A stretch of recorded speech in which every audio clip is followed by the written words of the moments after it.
Welcome to impulse. So നമ്മൾ നോക്കാൻ പോകുന്ന മയോട്ടിക്സ് ആൻഡ് മിഡ്രിയാട്രിക്സ് ആണ് കേട്ടോ.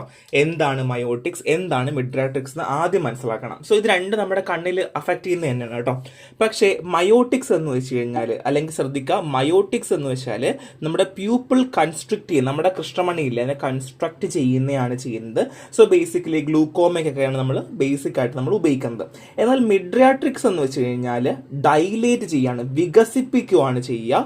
ആൻഡ് ഇതൊക്കെ നമ്മൾ കൂടുതലും കണ്ണൊക്കെ ചെക്ക് ചെയ്യാൻ വേണ്ടി, നിങ്ങളിപ്പോൾ കാഴ്ചയൊക്കെ കാണാണ്ട് ഉള്ളപ്പോൾ, അല്ലെങ്കിൽ നിങ്ങൾക്ക് കണ്ണ് കാണാൻ പറ്റേണ്ടൊക്കെ ആകുമ്പോൾ നിങ്ങളുടെ കണ്ണിൽ മരുന്ന് വെച്ച് ഞരമ്പൊക്കെ നോക്കുകയെന്ന് പറയില്ല, ആ ഒരു പരിപാടിയാണ് മിഡ്രിയാട്രിക്സ് എന്ന് പറഞ്ഞാൽ. സോ മയോട്ടിക്സ് അല്ലെങ്കിൽ മിയോട്ടിക്സ് എന്ന് പറഞ്ഞാൽ പ്യൂപ്പിളെ കൺസ്ട്രക്ട് ചെയ്യുന്ന രീതിയാണ്, ചെറുതാക്കുന്ന രീതിയാണ് ഗ്ലൂക്കോമയ്ക്ക് വലുതായിട്ടിരിക്കും കേട്ടോ, കൃഷ്ണമണിയൊക്കെ വലുതായിട്ടിരിക്കും. അതാണ് സംഭവം. ഓക്കെ അല്ലേ, മനസ്സിലായില്ലേ? ഇത്രയേ ഉള്ളൂ കേട്ടോ. സോ മയോട്ടിക്സ് എന്ന് വെച്ചാൽ എങ്ങനെയാണ്, പ്യൂപ്പിൾ കൺസ്ട്രക്ഷൻ ആണ് അല്ലെ, അപ്പൊ കൺസ്ട്രക്ട് ചെയ്യുന്നു എന്നുള്ളതാണ്. സോ സിലറി മസിൽസ് ഒക്കെ കൺസ്ട്രക്ട് ചെയ്യുന്നു ആൻഡ് ആംഗിൾ ഇൻക്രീസ് ചെയ്യുന്നു. അതായത് കോർണിയും ഐറിസും ഇല്ലേ, ഒന്നും കൂടെ പറയാം, കോർണിയയും ഐറിസും തമ്മിലുള്ള ആംഗിൾ എന്ത് ചെയ്യുന്നു, ഇൻക്രീസ് ചെയ്യുവാണ് ചെയ്യുന്നത്, കൺസ്ട്രിക്റ്റ് ആണ് ചെയ്യുന്നത്. ആൻഡ് അക്വസ് ഹ്യൂമർ ഡ്രെയിനേജ്, അത് മാത്രമല്ല ഈ ഇങ്ങനെ ആംഗിൾ ഇൻക്രീസ് ചെയ്യുമ്പോൾ അക്വസ് ഹ്യൂമർ, നമ്മുടെ കണ്ണിനകത്തുള്ള അക്വസ് ഹ്യൂമർ അല്ലേ, അത് പുറത്തേക്ക് ഒഴുകി പോവുകയാണ് ചെയ്യുന്നത്. ഓക്കെ, അപ്പം ഈ അക്വസ് ഹ്യൂമർ പുറത്തേക്ക് ഒഴുകി പോവുക എന്നുള്ളതാണ് മയോട്ടിക്സിന്റെ ഏറ്റവും വലിയൊരു അഡ്വാൻറ്റേജ് എന്ന് പറഞ്ഞാൽ കേട്ടോ. സോ ഇത്രയേ ഉള്ളൂ, വേറൊന്നുമില്ല. ഇത് പഠിച്ചില്ലെങ്കിലും കുഴപ്പമൊന്നുമില്ല, ജസ്റ്റ് മനസ്സിലാക്കി വെക്കുക. പ്യൂപ്പിൾ കൺസ്ട്രക്ട് ചെയ്യാൻ വേണ്ടി ചെയ്യുന്നു, അങ്ങനെ ആംഗിൾ ഇൻക്രീസ് ആവുന്നു. ആംഗിൾ ഇൻക്രീസ് ആവുന്നത് കൊണ്ട് അതിനകത്തുള്ള അക്വസ് ഹ്യൂമർ ഡ്രെയിനേജ് അല്ലെങ്കിൽ പുറത്തേക്ക് പോകുന്നു. ഇത്രയും കാര്യങ്ങൾ മാത്രം മനസ്സിലാക്കിയാൽ മതി, അല്ലാണ്ട് ഇങ്ങനെ വാസ്റ്റ് ആയിട്ട് പഠിച്ചില്ലെങ്കിലും കുഴപ്പമൊന്നും ഇല്ല. പിന്നെ ടൈപ്പ് ഓഫ് മയോട്ടിക്സ് രണ്ട് ടൈപ്പിലുണ്ട്. പാരാസിമ്പത്തോമിമെറ്റിക് ആൻഡ് ആന്റി കോളിനെസ്റ്ററേസ് ഡ്രഗ്സ് ഉണ്ട്. ഏതൊക്കെയാണ്? പാരാസിമ്പത്തറ്റിക് ഡ്രഗ്സ് ഉണ്ട്, ആന്റി കോളിനെസ്റ്ററേസ് ഡ്രഗ് ഉണ്ട്. സോ പാരാസിമ്പത്തറ്റിക് ഡ്രഗ്സ് എന്തൊക്കെയാണ് നോക്കാം. സോ ഇവര് ഡയറക്റ്റ് മസ്കാരനിക് ആക്ഷൻ ആണ്. ഇവർക്ക് എന്തുണ്ട്? ഡയറക്റ്റ് മസ്കാരനിക് ആക്ഷൻ ഉണ്ട്. എക്സാമ്പിൾ പൈലോകാർപ്പിൻ ആൻഡ് കാർബക്കോൾ ആണ് കേട്ടോ. അപ്പം പാരാസിമ്പത്തോമിമെറ്റിക് ഡ്രഗ്സിന് എക്സാമ്പിൾ ആരാണ്?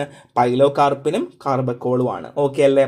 സോ ഇനി ആന്റി കൊളിനെസ്റ്ററേസ് ആണ്. സോ ഇവരെന്ത് ചെയ്യുന്ന വെച്ചാൽ അസറ്റൈൽ കൊളിനെസ്റ്ററേസ് ഇല്ലേ, നമ്മുടെ കണ്ണിലുള്ള അസറ്റൈൽ കൊളിനെസ്റ്ററേസിനെ ബ്ലോക്ക് ചെയ്യുകയും അതിന്റെ ബ്ലോക്ക് ചെയ്തുകൊണ്ട് ആ എഫക്റ്റ് ഇല്ലേ, അസറ്റൈൽ കൊളിനെസ്റ്ററേസിന്റെ എഫക്റ്റിനെ കുറക്കുകയാണ് ചെയ്യേണ്ടാവുക. And allowing acetylcholine to produce it effect. അങ്ങനെ എന്ത് ചെയ്യുന്നു, അസറ്റൈൽ കൊളൈന് അതിന്റെ എഫക്റ്റ് കൊടുക്കാനായിട്ട് അല്ലെങ്കിൽ പ്രൊഡ്യൂസ് ചെയ്യാൻ വേണ്ടിയിട്ട് അലോ ചെയ്യുന്നു എന്നുള്ള ഡ്രഗുകളാണ് ആന്റി കൊളൈനെസ്റ്ററേസ്. പേര് പറഞ്ഞ പോലെ ആന്റി കൊളൈൻ, കണ്ടോ? ആന്റി കൊളൈൻ എന്ന് വെച്ചാൽ എന്താണ്? കൊളൈന് എഗെയിൻസ്റ്റ് ആയിട്ട്. അപ്പൊ എന്താണ്? അസറ്റൈൽ കൊളിനെസ്റ്ററേസിന്റെ block the effect of acetylcholinesterase ആണ് ആൻഡ് അലോയിങ് അസറ്റൈൽ കൊളൈൻ. അപ്പൊ ഇവിടെ തന്നെ ഉണ്ട് കേട്ടോ, അസറ്റൈൽ കൊളൈനെ പ്രൊഡ്യൂസ് ചെയ്യുന്ന എഫക്റ്റ് പ്രൊഡ്യൂസ് ചെയ്യുന്നതിനെയാണ് ഫൈസോസ്റ്റിഗ്മിൻ, നിയോസ്റ്റിഗ്മിൻ. അപ്പൊ രണ്ട് ഡ്രഗിന്റെ എക്സാമ്പിൾ ആയല്ലോ. അപ്പൊ പാരാസിമ്പറ്റിക് ഡ്രഗ് ഏതൊക്കെയാണ്? പൈലോകാർപ്പിൻ, കാർബക്കോൾ. ആന്റി കൊളിനെസ്റ്ററേസ് ഏതൊക്കെയാണ്? Physostigmine and നിയോസ്റ്റിഗ്മിൻ. പഠിച്ചല്ലേ? സോ ഇനി ക്ലാസിഫിക്കേഷൻ ഓഫ് ആന്റി കൊളിനെസ്റ്ററേസ് ആണ്, അത് വീണ്ടും ക്ലാസിഫൈ ചെയ്യുന്നുണ്ട്. സോ ആന്റി കൊളിനെസ്റ്ററേസ് ആണെന്നുണ്ടെങ്കിൽ റിവേഴ്സിബിൾ ആന്റി കൊളിനെസ്റ്ററേസ് ഉണ്ട്, റിവേഴ്സ് ചെയ്യുന്ന ഡ്രഗ് ഉണ്ട്. അതിൽ ഷോർട്ട് ആക്ടിങ്ങിലാണെങ്കിൽ എഡ്രോഫോണിയം. എന്താണ്? Edrophonium. Next one is intermediate acting ഉണ്ട്. സോ ഇവിടെ ഫൈസോസ്റ്റിഗ്മിൻ, നിയോസ്റ്റിഗ്മിൻ ഒക്കെയാണ് എക്സാമ്പിൾ വരുന്നത്. രണ്ട് ഡ്രഗ് പഠിച്ചാൽ മതി. ആൻഡ് ഇറിവേഴ്സിബിൾ ആന്റി കൊളിനെസ്റ്ററേസ് ഉണ്ട്, ഫോസ്ഫേറ്റ് എസ്റ്ററേസ്, എക്കോറ്റിഫേറ്റ് ആൻഡ് ഐസോഫ്ലൂറോഫേറ്റ് ആണ് എക്സാമ്പിൾ വരുന്നത്. എല്ലാം ഫേറ്റിലാണ് തീരുക കേട്ടോ, അപ്പോൾ പഠിക്കാൻ എളുപ്പമാണ്. അപ്പോൾ ഇതാണ് നമ്മുടെ ക്ലാസിഫിക്കേഷൻ, കാര്യമായിട്ട് പഠിക്കുക. സോ നെക്സ്റ്റ് വൺ ഇസ് നിയോസ്റ്റിഗ്മിൻ ആണ്. സോ നിയോസ്റ്റിഗ്മിൻ ഏതാണ്? കോളിനെസ്റ്ററേസ് ഇൻഹിബിറ്റർ ആണ്. ബേസിക്കലി മൈസ്തീന ഗ്രാവിസിനാണ് നമ്മൾ കൂടുതലായിട്ട് ഉപയോഗിക്കുന്നത്. നമ്മുടെ മസിലിന്റെ ടോണിസിറ്റി ഒക്കെ ഇംപ്രൂവ് ചെയ്തുകൊണ്ട് മൈസ്തീന ഗ്രാവിസ് കുറയ്ക്കുന്നു. ഇതാണ് നിയോസ്റ്റിഗ്മിൻ. എളുപ്പമാണ്, ഒന്നുമില്ല. നിയോസ്റ്റിഗ്മിൻ ഒരു കോളിനെസ്റ്ററേസ് ഇൻഹിബിറ്റർ ആണ്. So already mechanism of action നമ്മൾ പറഞ്ഞു, അത് എളുപ്പമാണ്. ആൻഡ് നിയോസ്റ്റിഗ്മിന്റെ ഫാർമക്കോളജിക്കൽ ആക്ഷൻ ഒന്ന് ഇൻഹിബിഷൻ ആണ്. ഞാൻ ഓൾറെഡി പറഞ്ഞതുപോലെ അസറ്റൈൽ കൊളിനെസ്റ്ററേസിനെ ഇൻഹിബിറ്റ് ചെയ്യുന്നു and responsible for degradation of acetyl choline. അങ്ങനെ എന്ത് ചെയ്യുന്നു? അസറ്റൈൽ കൊളൈന്റെ ഡീഗ്രഡേഷൻ സംഭവിക്കുന്നു. അപ്പൊ ഇത് ഞാൻ ഓൾറെഡി പറഞ്ഞ കാര്യമാണല്ലോ, അപ്പൊ അതുകൊണ്ട് ഇത് വീണ്ടും പറയണ്ട. ഇപ്പൊ നിങ്ങൾക്ക് ഐഡിയ ഉണ്ട് ഏതൊക്കെയാണ് ക്ലാസിഫിക്കേഷൻ, അതിന്റെ മെക്കാനിസം ഓഫ് ആക്ഷൻ എന്താണെന്ന് അറിയാം. സോ അസറ്റൈൽ കൊളൈനെ ഇൻക്രീസ് ചെയ്യുന്നു, അങ്ങനെ നിന്ന് കൂടുതലായിട്ട് അസറ്റൈൽ കൊളൈൻ വരുന്നു, അത് നിങ്ങൾക്ക് അറിയാം. ആൻഡ് സ്റ്റിമുലേഷൻ ഉണ്ടാക്കുന്നു. അപ്പൊ എന്ത് ചെയ്യുന്നു? അവർ നിക്കോട്ടിനിക്കും മസ്കാനിക് റിസപ്റ്ററിനെ എന്ത് ചെയ്യാറുണ്ട്? സ്റ്റിമുലേറ്റ് ചെയ്യാറുണ്ട്. ഒരൊറ്റ കാര്യം ആലോചിക്കുക, നിയോസ്റ്റിഗ്മിൻ എന്ന് പറഞ്ഞ ഡ്രഗ് മസ്കാരണിക്കിനെയും നിക്കോട്ടിനിക് റിസപ്റ്ററിനെയും ഒരേപോലെ സ്റ്റിമുലേറ്റ് ചെയ്യുന്നുണ്ട് കേട്ടോ. ഇൻഡയറക്ട്ലി ആണ്, ഡയറക്ട്ലി അല്ല, ഇൻഡയറക്ട്ലി എന്ത് ചെയ്യുന്നുണ്ട്, നിക്കോട്ടിനെയും മസ്കാരിൻ റിസപ്റ്ററിനെയും എന്ത് ചെയ്യുന്നുണ്ട്, സ്റ്റിമുലേറ്റ് ചെയ്യുന്നുണ്ട്. അങ്ങനെ മസിൽ കൺട്രാക്ഷൻ നടക്കുന്നു, മസിൽ കൺട്രാക്ഷൻ. അപ്പൊ നിയോസ്റ്റിഗ്മിൻ ആണ് നിക്കോട്ടിനിക്കും മസ്കാരിനയ്ക്കും. ഓക്കെ അല്ലേ? സോ നിയോസ്റ്റിഗ്മിൻ ആണ് നമ്മൾ ആദ്യം പഠിച്ചത്.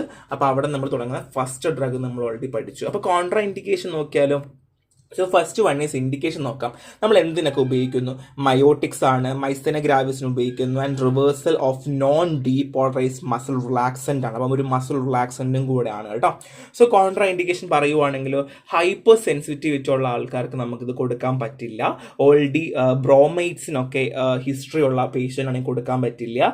ആൻഡ് പെരിറ്റോണൈറ്റ്സ് ഉള്ള പേഷ്യൻറ്റിന് കൊടുക്കാൻ പറ്റില്ല. പിന്നെ അത് മാത്രമല്ല യൂറിനറി ട്രാക്ട് അല്ലെങ്കിൽ ഇൻഡസ്ട്രിയൽ ട്രാക്റ്റിൽ ഒബ്സ്ട്രക്ഷൻ ഉള്ള അല്ലെങ്കിൽ മെക്കാനിക്കൽ ഒബ്സ്ട്രക്ഷൻ ഉള്ള പേഷ്യൻസിനൊന്നും കൊടുക്കാൻ പറ്റില്ല. അപ്പോൾ നിങ്ങൾ ഏതെങ്കിലും രണ്ടെണ്ണം പഠിച്ചാൽ മതി കേട്ടോ. രണ്ടും എല്ലാം കൂടെ വാരിക്കോരിയൊന്നും പഠിക്കേണ്ട ആവശ്യമില്ല, മനസ്സിലാക്കി വെച്ചാൽ മാത്രം മതി കേട്ടോ. അപ്പോൾ അത്രയുള്ളൂ നിയോസ്റ്റിഗ്മിൻ. സോ നമ്മൾ നെക്സ്റ്റ് നോക്കാൻ പോകുന്നത് മിഡ്രിയാട്രിക്സ് ആണ്. സോ നമ്മൾ എന്താണ് മിഡ്രിയാട്രിക്സ് നോക്കുമ്പോൾ ഭയങ്കര സിമ്പിളാണ്. നമുക്ക് എല്ലാവർക്കും അറിയാം, ഡൈലേറ്റ് ചെയ്യുന്നു അല്ലെങ്കിൽ തുറക്കുന്നു. നമ്മൾ കണ്ണ് കാണാൻ വേണ്ടി നിങ്ങൾ ഇത്ര ആലോചിക്കുക, നിങ്ങൾ ഹോസ്പിറ്റലിൽ പോകുമ്പോൾ നിങ്ങളുടെ കണ്ണിൽ മരുന്നൊഴിച്ച് നോക്കുന്നത് എന്താണ് ഉപയോഗിക്കുന്നത്? മിഡ്രിയാട്രിക്സ് ആണ് യൂസ് ചെയ്യുന്നത്. സോ സൈഡ് എഫക്റ്റ് ഉണ്ട്, അതായത് they tend to relax the focusing muscle of the eye often causing blurred vision. നമുക്കൊരു അവരെപ്പോഴും ഇങ്ങനെ റിലാക്സ് ആയിരിക്കും, തുറന്നു വരികയല്ലേ ചെയ്യുക. അപ്പം അവരെപ്പോഴും ഇങ്ങനെ ഈ മസിലുകൾ ഇങ്ങനെ എന്ത് ചെയ്യില്ല, നമുക്കിങ്ങനെ ഫോക്കസ് ചെയ്യാൻ പറ്റില്ല. എവിടെയെങ്കിലും ഇങ്ങനെ നമ്മൾ തുറച്ച് നോക്കി നമുക്ക് കാണാൻ പറ്റില്ല അല്ലെ. അപ്പോൾ നമുക്കൊരു ബ്ലഡ് വിഷൻ നമുക്ക് എപ്പോഴും ഉണ്ടായിരിക്കും.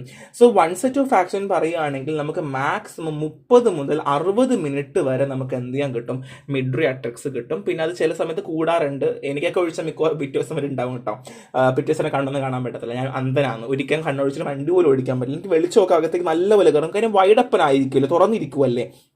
അപ്പം മസിൽസും ഒക്കെ ഭയങ്കരമായിട്ട് എൻലാർജ് ആയി ഇങ്ങനെ എന്താണ് അവരിങ്ങനെ റിലാക്സ് ആയിട്ട് ആ ഒരു ഫോക്കസിങ് മസിൽസ് ഒക്കെ ഇങ്ങനെ റിലാക്സ് ആയിരിക്കുമല്ലേ. അപ്പം നമുക്ക് ഒരിടത്ത് നോക്കാൻ പറ്റത്തില്ലല്ലോ, കണ്ണ് കാണാൻ പറ്റത്തില്ല. ഉള്ള എല്ലാ ലൈറ്റും നമ്മളെ കണ്ണിലേക്ക് അടിച്ചു കയറും, അപ്പം നമുക്ക് കാണാൻ പറ്റില്ലല്ലോ. അപ്പോൾ അതുകൊണ്ട് വലിയ പ്രശ്നം തന്നെയാണ്. അപ്പോൾ ഇത്രയേ ഉള്ളൂ, മിഡ്രിയാട്രിക്സ് ഒന്നുമില്ല. സോ പീപ്പിൾ ഡൈലേറ്റ് ആകുന്നു എന്നുള്ളത് മാത്രമേ ഉള്ളൂ. സോ ടൈപ്പ് ഓഫ് മിഡ്രിയാട്രിക്സ് ഇവിടെ പാരാസിമ്പത്തോലൈറ്റിക്കും ഉണ്ട്, സിമ്പത്തോമിമറ്റിക്കും ഉണ്ട്. സോ പാരാസിമ്പത്തോലൈറ്റിക് വെച്ചാൽ പ്യൂപ്പിൾ ഡൈലേഷൻ തന്നെയാണ്. And paralysis of accommodation by returning the sphincters pupillae and pupillae ancillary muscle. So ഇവിടെ എന്ത് ചെയ്യുന്നു വെച്ച് കഴിഞ്ഞാൽ നമ്മൾ ഈ പറഞ്ഞ ഈ സ്പിഞ്ചർ പ്യൂപ്പിലെ ഇല്ലേ, സ്പിഞ്ചർ പ്യൂപ്പിലറി ആൻസിലറി മസിൽസും ഒക്കെ എന്ത് ചെയ്യുന്നു വെച്ചാൽ അവർക്ക് പാരാലിസിസ് നടക്കും. അത് അവർ അനങ്ങത്തില്ല, അങ്ങനെ സ്ട്രക്കായി നിൽക്കും കേട്ടോ. അപ്പോൾ ബേസിക്കലി നിങ്ങൾക്ക് അത് പഠിക്കാൻ പറ്റുന്നില്ല, ഓർമ്മ കിട്ടുന്നില്ല എന്നുണ്ടെങ്കിൽ പ്യൂപ്പിൾ ഡൈലേഷൻ എന്ന് മാത്രം പഠിച്ചാലും മതി.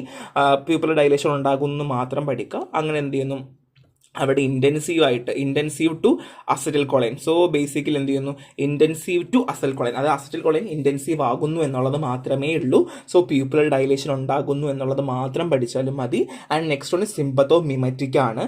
So imitate or potentiate the action of adrenal. നമ്മളെ ബോഡിയിൽ അഡ്രിനൽ വന്നു കഴിഞ്ഞാൽ എങ്ങനെയാണോ നമ്മൾ പ്രവർത്തിക്കുക അതുപോലെ തന്നെ ഇമിറ്റേറ്റ് ചെയ്യുന്നതാണ് സിമ്പത്തോമിമറ്റിക് ഡ്രഗ്സ് എന്ന് പറഞ്ഞാൽ കേട്ടോ.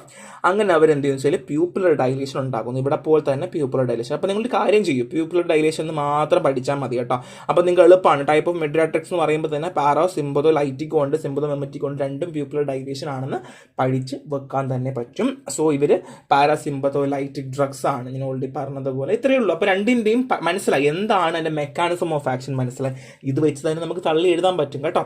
സോ ക്ലാസിഫിക്കേഷൻ ഓഫ് മിഡ്രിയാട്രിക്സ് പറയുവാണെങ്കിൽ ആൻറ്റി കൊളിനർജിക്സ് ഉണ്ട്, അട്രോപ്പിൻ ഉണ്ട്, സൈക്ലോ പെൻഡോലേറ്റ് ഉണ്ട്, ആൻഡ് അഡ്രിനർജിക് ഉണ്ട്, അഡ്രിനലിൻ എഫെഡ്രിൻ. കണ്ടോ, അഡ്രിനൽ ലൈക്ക് ഡ്രഗ്. അപ്പോൾ അഡ്രിനൽ തന്നെ വരുമല്ലോ. സോ അഡ്രിനലിൻ ആൻഡ് എഫെഡ്രിൻ ആണ്. ആൻഡ് ജനറൽ അനസ്തെറ്റിക്സ് ഉണ്ട്, ഈതർ ഉണ്ട്, ഹാലോത്തിൻ ഉണ്ട്, ലോക്കൽ അനസ്തെറ്റിക്സ് ഉണ്ട്, കൊക്കൈൻ ഉണ്ട്. അപ്പോൾ ഇത്രയുമാണ് എക്സാമ്പിൾസ് വരുന്നത്. നോക്കി വെക്കുക, ഇറ്റ്സ് വെരി ഇമ്പോർട്ടൻറ്റ്. ചോദിക്കാൻ ചാൻസ് ഉണ്ട്, കാരണം ഡ്രഗ് ആക്ടിങ് ഓൺ ഐ എന്ന് പറയുമ്പോൾ തന്നെ അവർക്ക് രണ്ടും ചോദിക്കാം. മിഡ്രിയാട്രിക്സും മയോട്ടിക്സും നമുക്ക് ഒരുമിച്ച് തന്നെ ചോദിക്കാൻ പറ്റുന്നൊരു ടോപ്പിക്കാണ്. സോ അട്രോപ്പിനെ പറ്റിയാണ് പറയാൻ പോകുന്നത്. അട്രോപ്പിന് ഒരു പ്രിസ്ക്രിപ്ഷൻ മെഡിസിൻ ആണ്. So basically treat low heart rate. നമുക്ക് ഹാർട്ട് റേറ്റ് കുറയില്ല, ബ്രാഡികാർഡിയ വരുന്ന സമയത്ത് നമ്മൾ കൊടുക്കുകയാണ്. സലൈവേഷൻ കുറയ്ക്കും. നമ്മുടെ ബോഡിയിലുള്ള ഈ സലൈവേഷൻ പോലുള്ള ഫ്ലൂയിഡൊക്കെ ഇല്ല, അതൊക്കെ നമ്മുടെ കുറയ്ക്കും കേട്ടോ. സ്വെറ്റിംഗ് ഒക്കെ കുറയ്ക്കുന്ന ഒരു ഡ്രഗാണ് അട്രോപ്പിൻ എന്ന് പറഞ്ഞാൽ. അപ്പോൾ നമ്മുടെ സലൈവേഷൻ കുറയ്ക്കുന്ന ഒരു ഡ്രഗും കൂടെയാണ്. ആൻഡ് ബ്രോങ്കിൾ സെക്രേഷൻ സെക്രീഷൻ കുറയ്ക്കും. സോ നമുക്ക് സർജറിക്ക് മുന്നേ ഒക്കെ നമുക്ക് സെക്രീഷൻസ്, ബോഡി സെക്രീഷൻസ് അല്ലെങ്കിൽ ബോഡി ഫ്ലൂയിഡ്സ് കുറയ്ക്കാൻ വേണ്ടിയിട്ട് നമ്മൾ കൊടുക്കുന്ന ഒരു ഡ്രഗാണ് അട്രോപ്പിൻ കേട്ടോ. സോ നമ്മുടെ അട്രോപ്പിൻ എന്ന് പറയുന്നത് ഒരു സർട്ടൻ ഡ്രഗിന്റെ ആൻഡോട്ടാണ്. ഇപ്പം മഷ്റൂം ഒക്കെ കഴിച്ചിട്ട് പോയിസൺ അടിച്ച് ആൾക്കാരുണ്ടാവില്ലേ, പാടത്തെ തൊടിയിൽ കാണുന്ന മഷ്റൂം ഒക്കെ കടിച്ച് പറിച്ച് തീരുന്ന ആൾക്കാരുണ്ടാവില്ലേ, അപ്പോൾ അവർക്കൊക്കെ പോയിസൺ വന്നു കഴിഞ്ഞാൽ നമുക്ക് കൊടുക്കാൻ പറ്റുന്ന ഒരു ഡ്രഗ് അട്രോപ്പിനാണ്. അത് മാത്രമല്ല കൊളിനർജിക് ഡ്രഗ്സുകൾ, ഇപ്പം കൊളിനർജിക് ഡ്രഗ്സിന്റെ ഓവർഡോസ് വന്നാൽ നമുക്ക് കൊടുക്കാൻ പറ്റുന്ന ഒരു ഡ്രഗാണ് അട്രോപ്പിനാണ്. ഇത് ഇമ്പോർട്ടൻ്റ് ആണ്. കാര്യം എന്താ വെച്ചാൽ നമുക്ക് ഒരുപാട് കോമ്പറ്റേറ്റീവ് എക്സാംസിനൊക്കെ ചോദിക്കുന്ന ഒരു ക്വസ്റ്റ്യൻ ആണ് അട്രോപ്പിന്റെ കാര്യത്തിൽ. സോ യൂസ് പറയുവാണെങ്കിൽ നമുക്ക് മറ്റുള്ള മെഡിക്കേഷന്റെ കൂടെ കമ്പൈൻ ചെയ്ത് കൊടുക്കുന്ന ഒരു ഡ്രഗ് തന്നെയാണ് എന്നുള്ളതാണ്. സോ നമുക്ക് ഓൾറെഡി യൂസ് അറിയാം അല്ലേ, മിഡ്രാട്രിക് ആണെന്ന് നമുക്കറിയാം. ഇത്രയേ ഉള്ളൂ അട്രോപ്പിൻ. സോ ഫാർമക്കോളജിക്കൽ ആക്ഷൻ പറയുവാണെങ്കിൽ first one is receptor binding ആണ്. അട്രോപ്പിൻ ബൈൻഡ് ചെയ്തിട്ട് മസ്കാരണിക് അസറ്റൈൽ കൊളൈൻ റിസപ്റ്റേഴ്സിനെ ഇൻഹിബിറ്റ് ചെയ്യുന്നു. എന്ത് ചെയ്യുന്നു? മസ്കാരണിക് അസറ്റൈൽ കൊളൈൻ റിസപ്റ്ററിനെ ഇൻഹിബിറ്റ് ചെയ്യുകയാണ് ചെയ്യുന്നത്. ആൻഡ് കോമ്പറ്റേറ്റീവ് ബ്ലോക്കിംഗ് ഉണ്ട്. സോ കോമ്പറ്റേറ്റീവ് ബ്ലോക്ക് ചെയ്യും, അസറ്റൈൽ കൊളൈനെയും കൊളൈൻ എസ്റ്ററേസിനെയും ബ്ലോക്ക് ചെയ്യും. അപ്പോൾ രണ്ട് കാര്യങ്ങൾ പഠിച്ചു. എന്തൊക്കെ പഠിച്ചു? മസ്കാരണിക് അസറ്റൈൽ കൊളൈൻ റിസപ്റ്ററിനെ ബൈൻഡ് ചെയ്ത് ബ്ലോക്ക് ചെയ്യുന്നു അല്ലെങ്കിൽ ഇൻഹിബിറ്റ് ചെയ്യുന്നു. And acetyl choline and other choline എസ്റ്ററേസിനെ block ചെയ്യുന്നു. പിന്നെ അത് മാത്രമല്ല, നമ്മുടെ അട്രോപ്പിന് നമ്മുടെ ബോഡിയിലുള്ള M1, M2, M3, M4, M5 റിസപ്റ്റേഴ്സും അതിന്റെ സബ് ടൈപ്പ് റിസപ്റ്റേഴ്സിനോടും അഫിനിറ്റി ഉണ്ട്, താല്പര്യമുണ്ട്, ലിങ്ക് ഓഫ് ദ ലിങ്ക് ഇഷ്ടമുണ്ട് കേട്ടോ. ഇനി അത് മാത്രമല്ല ടിഷ്യൂ എഫക്റ്റ് പറയുവാണെങ്കിൽ എന്താണ്, antagonises acetylcholine effect on tissue innervates by prostaglandin cholinergic nerve. അത് എന്താ ചെയ്യുന്നത്? Antagonised acetylcholine effect. അപ്പൊ അസറ്റൈൽ കൊളൈൻ എഫക്ട് എന്ത് ചെയ്യുന്നു? ആന്റഗോണൈസ് ചെയ്യുന്നു. എവിടെ? ടിഷ്യൂല കേട്ടോ. Innervate by postganglionic cholinergic nerves. Okay, അപ്പൊ ടിഷ്യൂ എഫക്ട് പറഞ്ഞു, അസറ്റൈൽ കൊളിനർജിക് എഫക്ട് ഉണ്ട് അതല്ലേ. അപ്പൊ അത് ആന്റഗോണൈസ് ചെയ്യുന്നുണ്ട് അട്രോപ്പിൻ ടിഷ്യൂസിൽ. അത് മാത്രമല്ല, അതെങ്ങനെയാണ് ചെയ്യുന്നത്? ഇൻവേർട്ട് ബൈ പ്രോസ്റ്റാഗ്ലാൻഡിനിക് കോളിനർജിക് നെർവ് വഴിയിട്ടാണ് എന്നുള്ളതാണ്. അപ്പൊ ഇത്രയും കാര്യങ്ങൾ മാത്രമേ ഉള്ളൂ ടിഷ്യൂ എഫക്ട് പറയുവാണെങ്കിൽ. സോ ബേസിക്കലി 1-2 റിസപ്റ്റർ ബൈൻഡിങ് എങ്കിലും നോക്കി അറ്റ്ലീസ്റ്റ് വെക്കുക. സോ എല്ലാം പഠിച്ചില്ലെങ്കിലും കുഴപ്പമില്ല. അട്രോപ്പിന് ഡോസ് കൊടുത്തിട്ടുണ്ട്, നിങ്ങൾ ജസ്റ്റ് 2-3 ഡോസ് പഠിച്ചു വെക്കാം. സോ അട്രോപ്പിൻ ഇൻഡിക്കേഷൻ നമ്മൾ ഓൾറെഡി പഠിച്ചു, മിഡ്രാസ് ആണ്. പിന്നെ നമ്മൾ പോയിസണിന് നമ്മൾ കൊടുക്കുമെന്ന് നമ്മൾ ഓൾറെഡി പഠിച്ചു. പിന്നെ സെക്രീഷൻ കുറയ്ക്കുമെന്ന് പഠിച്ചു. പിന്നെ cardiac procedure. So basically cardiac പ്രൊസീജിയറിനൊക്കെ നമ്മൾ അല്ലെങ്കിൽ കാർഡിയക് അറസ്റ്റ് ഒക്കെ വരുന്ന സമയത്ത് നമ്മൾ വേഗൽ സ്റ്റിമുലേഷൻ ഉണ്ടാക്കാൻ വേണ്ടി കൊടുക്കാറുണ്ട്. അപ്പോൾ ഇതൊക്കെ നമ്മൾ ഓൾറെഡി പഠിച്ച കാര്യം, വീണ്ടും റിപ്പീറ്റ് ചെയ്യേണ്ട. സോ അട്രോപ്പിന് കോൺട്രാ ഇൻഡിക്കേഷൻ ഉണ്ട്. അട്രോപ്പിൻ ഗ്ലൂക്കോമ പേഷ്യൻസിൽ കോൺട്രാ ഇൻഡിക്കേറ്റ് ചെയ്യും. ഗ്ലൂക്കോമ പേഷ്യൻസിന് കൊടുക്കാൻ പറ്റില്ല. ആൻഡ് പൈലോറിക് സ്റ്റെനോസിസ്, അതായത് പേഷ്യന്റ് വിത്ത് പൈലോറിക് സ്റ്റെനോസിസ് ഉള്ള ആൾക്കാർക്കും കൊടുക്കാൻ പറ്റില്ല.